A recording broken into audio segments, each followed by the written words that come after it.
ఈరోజు పచ్చి జీడిపప్పు, మష్రూము, బంగాళదుంప చికెన్ మసాలా కర్రీ వండుతున్నాను. నైట్ అంతా నానబెట్టిన పచ్చి జీడిపప్పు అది లెక్కలు ఇందులో వేస్తున్నాము. పులుసుని ఇందులో వేస్తున్నాం. ఇక్కడ పొయ్యి మీద కూర అవుతుంది.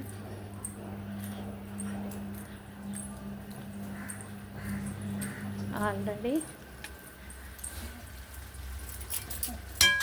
మష్రూమ్, ఉప్పు, కారం, పసుపు వేసి వేయించాను. తర్వాత ఉల్లిపాయలు వేయించేసాను. ఇప్పుడు బంగాళాదుంపలు వేసాను. ఇది కూడా వేయించి కలర్ వచ్చేవరకు వేయించి ఇందులో వేస్తాను.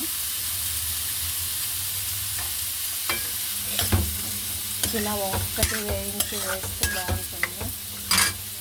అల్లం వెల్లుల్లి పేస్ట్ కూడా వేయిస్తాను. బంగాళదుంపలు కూడా ఉప్పు, పసుపు, కారం, అల్లం వెల్లుల్లి పేస్ట్ అన్నీ కలిపి వేస్తున్నాను.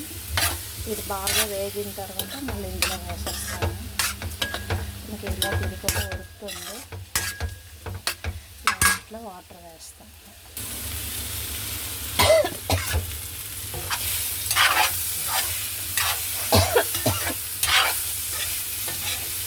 పచ్చి జీడిపప్పు కూడా వేస్తాను.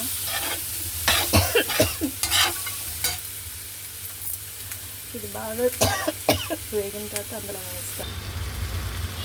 కూర రెడీ అవుతుంది. చాలా బాగుంది.